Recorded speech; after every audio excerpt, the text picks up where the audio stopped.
Welcome to Family and the Feast channel. My name is Janet and this is Chloe again. Chloe is our taste tester. Remember all the ingredients and measurements, it will be listed down below in the description box. Don't forget to like, comment, and subscribe. In today's video, we will be making some stew red snapper. And here are the ingredients I will be using to put this recipe together. First, I have my red snapper that I've already washed and prepared. We'll place this on the side and I'm going to show you my ingredients. Here I have some sweet soy sauce. I have Accent, Adobo, Complete Seasoning, Chicken Bouillon, cornstarch, ketchup, salt, black pepper, and some paprika. Here I have oil for cooking as well as frying my fish. Here I have some chopped sweet pepper, carrots, and some red onion. I have some diced tomatoes, tomato paste. I have some scallions, and I have 1 pack of Sazon, Guyanese Sazon. And for my green seasoning, I will be using 2 pimento pepper. And remember, this is optional. If you can't find pimento pepper, you can also use 2 of your bird pepper that you can find in your area or your market. Here I have some celery leaves, and I have here onion. I have 2 sprigs of thyme. I have 3 leaves of Bandania, also known as Culantro. I have some scallions, and these are just the roots I'm going to be blending today. And I also have 6 cloves of garlic. And if I forgot to mention, I have 2 Wiri pepper. Now to get started, I like to prepare my green seasoning first. So I'm going to set my blender up and I will show you that step. So I have my blender set up and I'm going to just cut my seasoning a little bit small. I'm going to add in my garlic and my scallions. Just giving this a rough chop.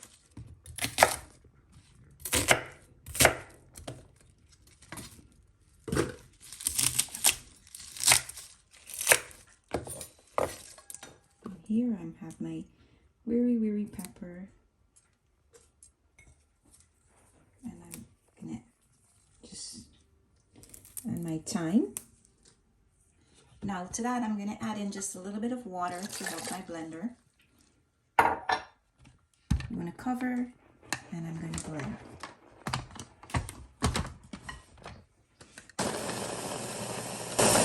So here's a look at my green seasoning. I'm done with this. Now I'm going to add this to a bowl. And I'm going to grab like about 1 full spoon. And I'm going to add it to my fish. We're just going to pour this on top of it. And the balance, you're going to just add it to a bowl. Make sure you get all of it out. So now that you have your green seasoning in your bowl, you're going to place this on the side.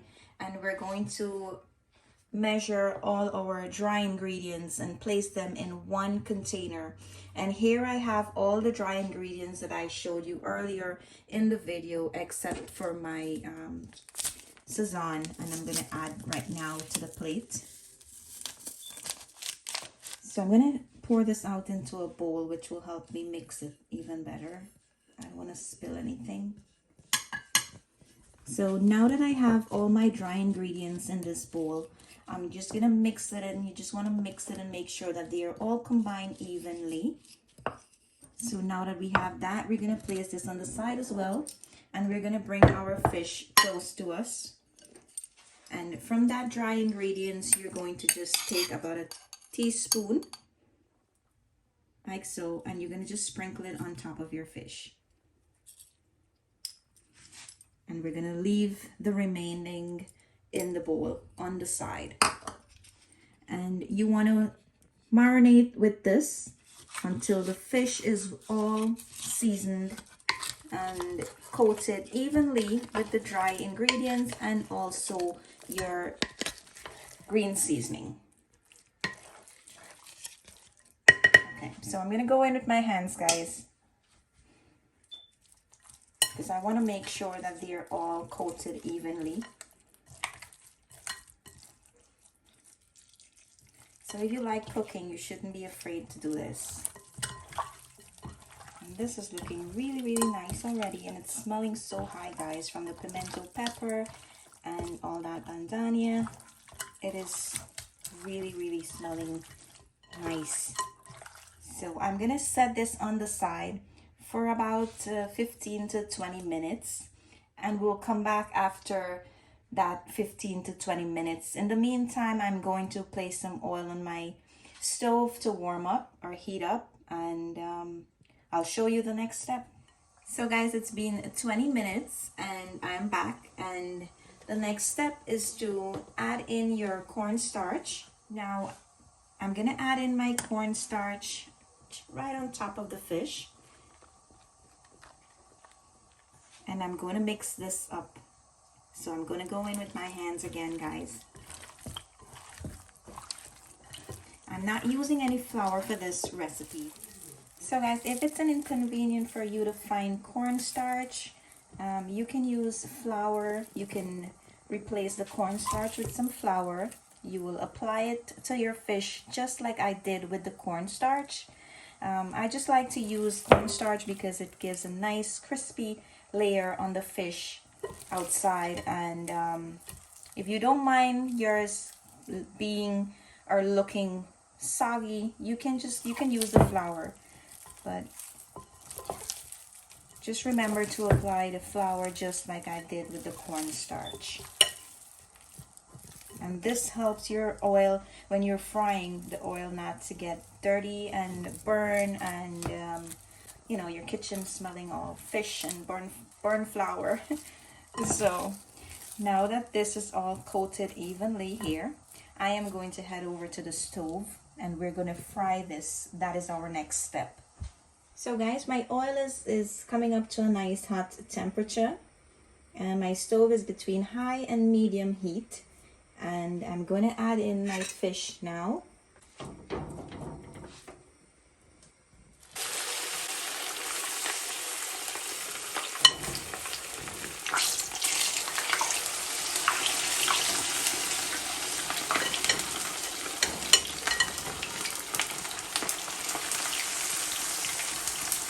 So you want them to fry on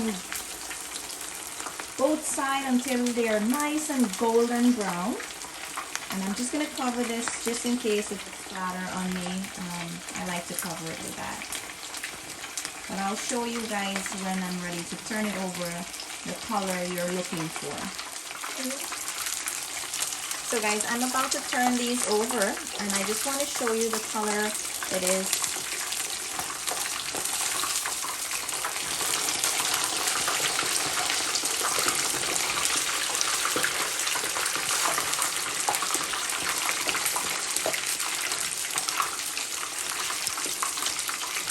Now that took about 3 minutes to get to that color, and I'm going to cover this again and allow it to give me that nice color on the other side.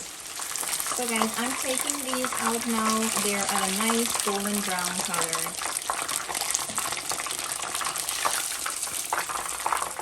Now I just want to show you the oil. Look at how clean this is when you're using the cornstarch. And this is the second time I'm using this oil to fry in. That's one of the reasons I also like to use the cornstarch.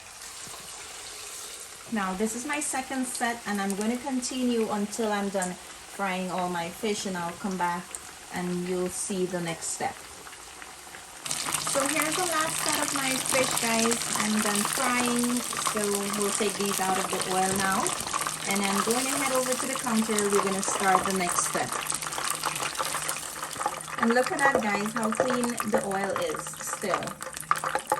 So our next step, guys, we're going to add in our sauces.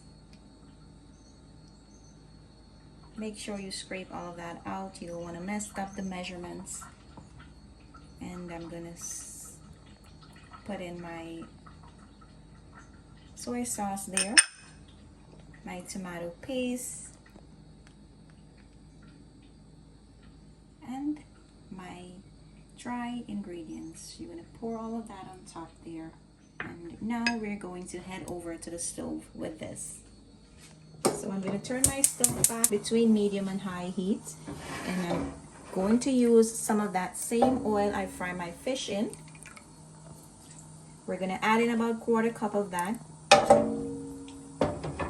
and we're going to allow it to come up to a nice hot temperature. So now that your oil is hot, you're going to add in your red onion. Now you want to allow this to fry in the oil until you start smelling it. You want to allow it to infuse in the oil a little bit. So now that I start smelling my onion, I'm going to add in my diced tomatoes. And we're going to add in all the ingredients we added to this bowl.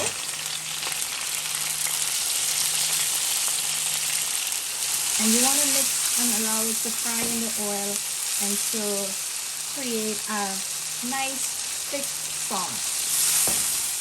You're going to cook all the rawness out of the tomato paste, the tomatoes, and any ingredients that can overpower your sauce. And this is smelling really, really good, guys. It's looking really, really nice as well. So just make sure you keep stirring it so that it doesn't burn. Now that you're getting all that heavy smell from the ingredients, and as you can see, the oil is starting to separate from the seasoning, you're going to add in 4 cups of water. And at this time, I will add in my carrots, and these are going to go in a little bit earlier than the other veggies, because as you know, they will take longer to cook. Now I'm going to allow it to cook and boil.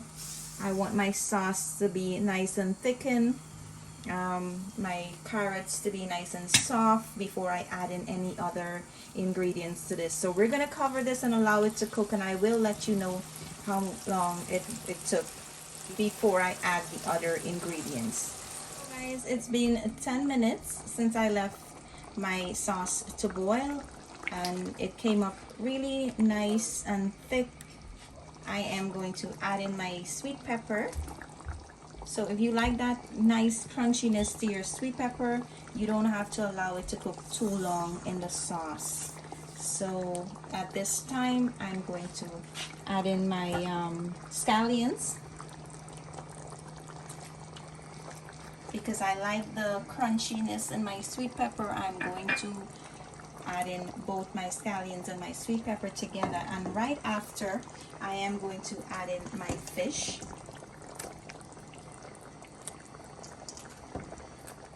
And now that you have your fish in the sauce, all you're going to do is just move it around or turn it around in the sauce, or if you can, just pick up some of the sauce and pour it on top. You just want it to be coated with that sauce, and you want to be gentle because the fish is soft and you don't want it to be all minced up in the sauce. You're not going to turn just mix it in the pot. You're just going to be picking up some of the sauce and pouring it on top of the fish, okay? So that's it. And now you are going to turn your stove off, and you're going to allow this to sit in the sauce for about 10 to 15 minutes, and you're ready to serve. So I'm going to plate some of this up into my serving container, and I will show you guys the end result. But I do hope you enjoy this recipe and give it a try. So guys, here is the end result of our stew red snapper. I really hope you enjoy this recipe. Now all that's left is for Chloe to try it, and she will let you know how good it is.